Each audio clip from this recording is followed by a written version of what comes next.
இலங்கையின் அரசியல் களத்தில் திரை மறைவில் உள்ளவற்றை அலசி ஆராயும் தி இன்சைட்ஸ் உங்கள் டிபிசியில். இது டிபிசியின் தேடல். டிபிசி நேயர்களுக்கு வணக்கம்.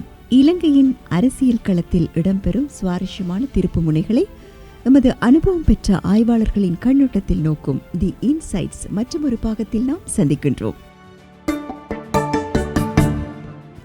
இன்றைய தினம் நாம் பார்க்க போவது, இந்தியாவில் அனுர அடக்கி வாசித்த போதும் அரசியல் தீர்வு தொடர்பில் வாயை திறக்கவில்லை. இலங்கைக்கு வருகை தந்திருந்த வேறு சீன குழுவினர். தமிழரசு கட்சியின் நிலைமை மோசமடைகிறது. பறிபோக போகிறதா பாராளுமன்ற பதவி?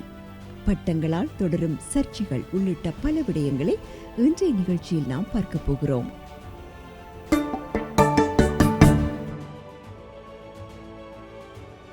இன்றைய நிகழ்ச்சியில் நாம் முதலாவதாக பார்க்க போவது, ஜனாதிபதி அனுரகுமார திசாநாயக்க பதவிக்கு வந்ததற்கு பின்னர் தனது கன்னி வெளிநாட்டு பயணத்தினை கடந்த 15ஆம் திகதி முதல் 18ஆம் திகதி வரை இந்தியாவிற்கு மேற்கொண்டிருந்தார்.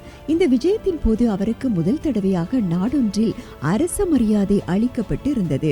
அனுரகுமார திசாநாயக்க ஜனாதிபதியாகிய பின்னர் இவ்விதமான வெளிநாட்டு சம்பிரதாய நிகழ்வுகளில் முதல் தடவையாக பங்கேற்றிருந்தார். சில இடங்களில் அவருடைய அனுபவமின்மை உள்ளிட்ட விடயங்கள் வெளிப்பட்டன. குறிப்பாக செங்கம்பள வரவேற்பின் போது பிரதமர் மோடி மற்றும் ஜனாதிபதி திரௌபதி ஆகியோருடன் இணைந்து செல்வதில் தடுமாற்றங்களை கண்டிருந்தார். அதேபோன்று பிரதமர் மோடியை தனியாக சந்திக்கும் போது அனுரவிடத்தில் தடுமாற்றங்கள் காணப்பட்டிருந்ததை மிக துல்லியமாக அவதானிக்கும் போது காணக்கூடியதாக இருந்தது. இது ஒருபுறம் இருக்கையில், ஜனாதிபதி அனுரகுமார திசாநாயக்க இந்திய விஜயத்தின் போது கூட்டறிக்கையை வெளியிட்டார். கலந்துரையாடல்களிலும் ஈடுபட்டார். ஆனால் எந்த ஒரு தருணத்திலும் அவர் தேசிய இனப்பிரச்சினைக்கான தீர்வு குறித்து வாயை திறக்கவில்லை. ஆக குறைந்தது 13வது திருத்த சட்டத்தினை முழுமையாக நடைமுறைப்படுத்தி மாகாண சபைகளுக்கான தேர்தலை நடத்துவேன் என்றோ, தமிழ் மக்களின் பிரதிநிதித்துவங்களுடன் உரையாடலை மேற்கொண்டு பிரச்சனைகளுக்கான தீர்வினை பெற்றுக் கொடுப்பேன் என்றோ அவர் கூறவில்லை. மாறாக இந்தியாவின் தேசிய பாதுகாப்பிற்கு குந்தகம் விளைவிக்காத வகையில் தமது தீர்மானங்கள் இருக்கும் என்பதோடு இலங்கை மண்ணை அவ்விதமான செயற்பாடுகளுக்கு பயன்படுத்துவதற்கு இடமளிக்கப் போவதில்லை என்றும் உறுதியளித்திருக்கிறார். இந்த உறுதியளிப்பானது இந்தியாவை ஒரே அடியாக மௌனிக்க செய்யும் செயற்பாடாகும். அதேபோன்று எட்கா ஒப்பந்தத்திற்கான இணக்கப்பாட்டையும் அனுர வெளியிட்டமையானதும் அதானி குழுமத்தின் திட்டத்தினை முன்னெடுப்பதற்கு காட்டியுள்ள பச்சை கொடி சமிஞையும் இந்தியாவின் அழுத்தங்களை குறைப்பதற்கான உத்தியாகும்.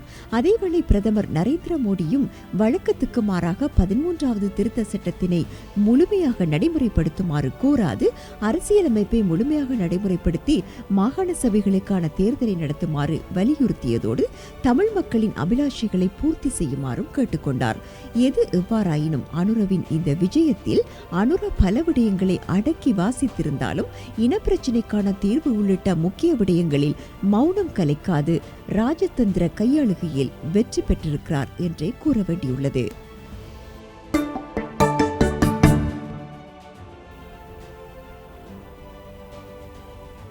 இன்றைய நிகழ்ச்சியில் அடுத்ததாக நாம் பார்க்க போவது, ஜனாதிபதி அனுரகுமார திசாநாயக்க இந்தியாவில் தங்கியிருந்த காலத்தில் இலங்கைக்கு 2 சீன குழுவினர் வருகை தந்திருந்தார்கள். குறித்த குழுவினர் பிரதமர் கலாநிதி ஹரிணி அமரசூரியவை சந்தித்து உரையாடியதோடு முக்கிய அமைச்சர்கள் மற்றும் கட்சியின் செயலாளர் டில்வின் சில்வா ஆகியோரையும் சந்தித்துள்ளார். அனைத்து சீன பெண்கள் சம்மேளனத்தின் துணை தலைவியான சாங் டோங் மேய் தலைமையிலான குழுவினர் அதிகமாக பெண்கள் விடயங்களை மையப்படுத்திய சந்திப்புகளில் பங்கேற்றார்கள். அத்துடன் ஜனாதிபதியுடன் குறித்த குழுவினர் சந்திப்பை நடத்தும் போது சீன ஆய்வு கப்பல்களை நாட்டிற்குள் பிரவேசிப்பதற்கு அனுமதிக்குமாறும் மெதுவாக கோரிக்கை விடுத்திருப்பதாகவும் தகவல்கள் தெரிவிக்கின்றன. இதேவேளை சீன கம்யூனிச கட்சியின் வெளிவகார திணைக்களத்தின் மத்திய குழு உறுப்பினர்கள் இலங்கைக்கு வருகை தந்த மற்றைய குழுவினர். இந்த குழுவில் பிரதமர் ஹரிணி அமரசூரிய உட்பட அமைச்சர் வசந்த சமரசிங்க உள்ளிட்ட வர்த்தகத்துறை சார்ந்தவர்களை சந்தித்து உரையாடி இருக்கிறார்கள். குறிப்பாக முதலீடுகளை அதிகரித்தால் மற்றும் கடன் மறுசீரமைப்பு தொடர்பான விடயங்கள் இவர்களால் அதிக அளவில் கவனம் செலுத்தப்பட்டதாக அரசாங்க உள்ளக தகவல்கள் தெரிவிக்கின்றன.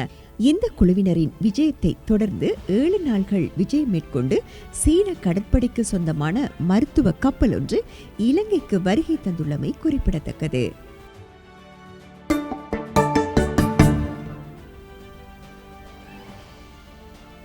இன்சைட்ஸில் அடுத்ததாக நாம் பார்க்க போவது இலங்கை தமிழரசு கட்சி யாப்பை மீறி மத்திய குழு எடுக்கும் தீர்மானங்களுக்கு தடை உத்தரவொன்றை பிறப்பிக்குமாறு கோரி யாழ்ப்பாணம் நீதவான் நீதிமன்றில் வழக்கொன்று தாக்கல் செய்யப்பட்டுள்ளது. குறித்த கட்சியின் முன்னாள் பாராளுமன்ற உறுப்பினரும் மத்திய குழு உறுப்பினருமான வைத்தியர் சீனா சிவமோகனால் குறித்த வழக்கு தாக்கல் செய்யப்பட்டுள்ளது. குறித்த வழக்கு எதிர்வரும் நாள்களில் விசாரணைக்கு எடுத்துக் கொள்ளப்படும் என எதிர்பார்க்கப்படுவதாக மனுதாரர் தரப்பு கூறுகிறது. கட்சியின் கொள்கைகளை வகுப்பதும் செயற்திட்டங்களை வகுப்பதும் கட்சியின் பரிபாலனமும் தலைவர் தெரிவும் பொது சபையின் ஆணைக்கு உட்பட்டவை என்றும் அவ்வாறான தீர்மானங்களை கட்சியின் மத்திய குழுவினரால் எடுக்க முடியாது எனவும் மனுதாரர் சுட்டிக்காட்டியுள்ளார். முன்னதாக இலங்கை தமிழரசு கட்சியின் மத்திய செயற்குழு கூட்டம் வவுனியாவில் கடந்த 14ஆம் திகதி இடம்பெற்றது. இந்த கூட்டத்தில் கட்சியின் கூட்டம் ஆரம்பித்த போது மாவை சேனாதிராஜா சமூகமளித்திருக்கவில்லை. அத்தகைய நிலையில் கட்சியின் சிரேஷ்ட துணைத் தலைவர் CVK சிவஞானம் தலைமையில் கூட்டத்தினை ஆரம்பிப்பதற்கு முனைந்த வேளையில் முன்னாள் பாராளுமன்ற உறுப்பினர் வைத்தியர் சிவமோகன் அதனை தடுத்தார். மாவை சேனதிராஜா வருகை தந்ததன் பின்னரேயே கூட்டத்தினை ஆரம்பிக்க முடியும் என்று சொன்னார். எனினும் சாணக்கியன் அதனை கடுமையாக எதிர்த்தார். அவர் ஏலவே தலைமை பதவியிலிருந்து விலகுவதாக அறிவித்துவிட்டார். அந்த அறிவிப்பு கிடைத்து 1 மாதத்திற்கும் மேலாகிவிட்டது. ஆகவே அவருக்காக காத்திருக்க முடியாது என்றார். அப்போது சிவமோகன் மாவைக்கு அழிப்படுத்ததன் பின்னர் கூட்டத்தினை கூட்டுங்கள் என்றார். எனினும் மத்திய குழு ஒன்றும் தொலைபேசி நிலையம் கிடையாது அல்லது உங்களது வைத்தியசாலை கிடையாது என்று சாணக்கியன் தர்க்கம் செய்தார். தொடர்ந்து பீட்டர் இளஞ்செழியனும் கூட்டத்தினை நடத்த விடாது குழப்புபவர்களை வெளியேற்றிவிட்டு கூட்டத்தினை நடத்துங்கள் என்றார்.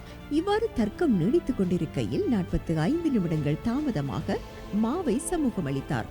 அவர் கூட்டத்திற்கான பிரதான ஆசன வரிசையில் அமர சென்ற போது சாணக்கியன் அவரை தடுத்தார். நீங்கள் பதவி விலகிவிட்டீர்கள், இனி தலைமை ஆசனத்தில் அமர முடியாது என்றார். எனினும் சாணக்கியனின் கருத்தினை பொருள்படுத்தாது மாவை தலைமை ஆசனத்தில் அமர்ந்தார். கூட்டம் ஆரம்பமானது. அப்போது மாவையின் பதவி விலகல் பற்றிய விடயத்தினை பொதுச் செயலாளர் வைத்தியர் சத்தியலிங்கம் உரையாடலுக்கு எடுத்தார். அந்த சமயம் மாவையின் பதவி விலகல் கடிதத்தினை அடுத்து அந்த நிலைப்பாட்டை உறுதிப்படுத்துவது தொடர்பில் தான் பதில் அனுப்பியதாகவும் அந்த பதிலுக்கு எந்தவிதமான விடைகளும் கிடைக்கவில்லை என்றும் பொதுச் செயலாளர் குறிப்பிட்டார். அப்போது மாவை தான் வாட்ஸ்அப் மூலமாக பதிலளித்ததாக குறிப்பிட்டதோடு கட்சியின் வழக்கு முடியும் வரையில் தலைமையில் நீடிக்க விரும்புவதாகவும் கூறினார். எனினும் வாட்ஸ்அப் கடிதத்தினை ஏற்றுக்கொள்ள முடியுமா, அதற்கு சட்ட அங்கீகாரம் இருக்கின்றதா என்ற கேள்விகள் எழுப்பப்பட்டு தர்க்கம் செய்யப்பட்டது. இவற்றில் வாட்ஸ்அப் மூலமாக கடிதத்தினை ஏற்றுக்கொள்வதென்று முடிவெடுக்கப்பட்டது. எனினும் மாவையின் பதில் கடிதம் தாமதமாகினதால் அதனை ஏற்றுக்கொள்ளக்கூடாது என்று சாணக்கியன், ரத்னவேல், இளஞ்செழியன், சயந்தன் போன்றவர்கள் கருத்துக்களை வெளிப்படுத்தினார்கள். அதனால் மீண்டும் தர்க்கம் ஏற்பட்டது. இதனையடுத்து புதிய தலைமையை முன்மொழிந்து வாக்கெடுப்பை நடத்துவோம் என்று கூறப்பட்டது. CVK சிவஞானத்தை தலைவராக முன்மொழிவதாக சாணக்கியன் கூறவும் இளஞ்செழியன் வழிமொழிந்தார். இந்த சமயத்தில் எழுந்த ஸ்ரீதரன் வழக்கு முடியும் வரையில் மாவைத்தான் தலைவராக இருக்க வேண்டும் என்று கூறினார். அத்துடன் தேர்தல் முடிவுகளில் ஏற்பட்ட வாக்கு வங்கி சரிவை சுட்டிக்காட்டி அதனை பற்றி உரையாடுவதை விடுத்து தேவையில்லாத ஒரு விடயத்தினை நீடித்து செல்கிறீர்கள் என்றும் சுட்டிக்காட்டினார். மேலும் தான் மாவையே தலைவர் பதவிக்கு முன்மொழிவதாக கூறினார். அதனை யோகேஸ்வரன் வழிமொழிந்தார். சிவமோகனும் அதனை ஆதரித்து கருத்துக்களை வெளியிட்டார். இவ்வாறு இரு தரப்பில் முன்மொழிவுகள் செய்யப்படாததால் வாக்கெடுப்புக்கு செல்வதென்று யோசனை முன்வைக்கப்பட்டது. எனினும் குறித்த மத்திய குழு கூட்டத்தின் நிகழ்ச்சி நிரலில் தலைமை பதவிக்கான தெரிவுகளில் நிகழ்ச்சி நிரல் உள்ளடக்கப்படாமையால் அந்த செயற்பாட்டை முன்னெடுக்க முடியாது என்று பலரும் சுட்டிக்காட்டினார்கள். இதனையடுத்து 14 நாள்களின் பின்னர் மீண்டும் மத்திய குழுவை கூட்டி தலைமை தெரிவுக்கான வாக்கெடுப்பை செய்வதென்று தீர்மானிக்கப்பட்டது. ஆனால் தற்போது தாக்கல் செய்யப்பட்டுள்ள வழக்கினால் 28ஆம் தேதி வாக்கெடுப்பு நடத்தப்படுவதில் நெருக்கடியான நிலைமைகள் ஏற்பட்டுள்ளன. அது மட்டுமின்றி கட்சிக்கு எதிராக தொடுக்கப்பட்டுள்ள 3வது வழக்காகவும் இது இருக்கிறது. ஏற்கனவே கட்சியின் புதிய நிர்வாக தெரிவுக்கு எதிராக திருகோணமலையிலும் யாழ்ப்பாணத்திலும் 2 வழக்குகள் தாக்கல் செய்யப்பட்டுள்ளமை குறிப்பிடத்தக்கது.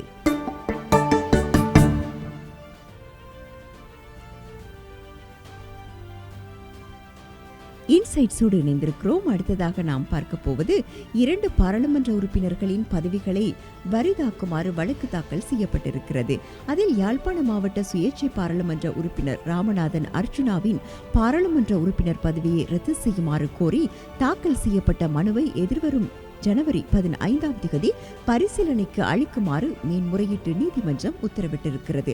புதிய சுதந்திர முன்னணியின் தலைவர் ஓஷல ஹேரத் இந்த மனுவை தாக்கல் செய்திருக்கிறார். இந்த மனுவின் நீதியரசர்களான சோபித ராஜகருணா மற்றும் மகோன் கோபல்லாவ ஆகியோர் அடங்கிய மேன்முறையீட்டு குழு முன்னிலையில் விசாரணைக்கு எடுத்துக் கொள்ளப்பட்டது.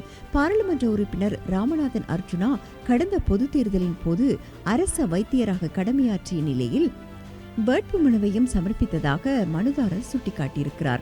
அரசு சேவையிலிருந்து விலகாமல் இவ்வாறு வேட்புமனு தாக்கல் செய்வது சட்டவிரோதமானது என சுட்டிக்காட்டியுள்ள மனுதாரர் அது தேர்தல்கள் சட்ட விதிகளுக்கு முரணானது எனவும் குறிப்பிட்டார்.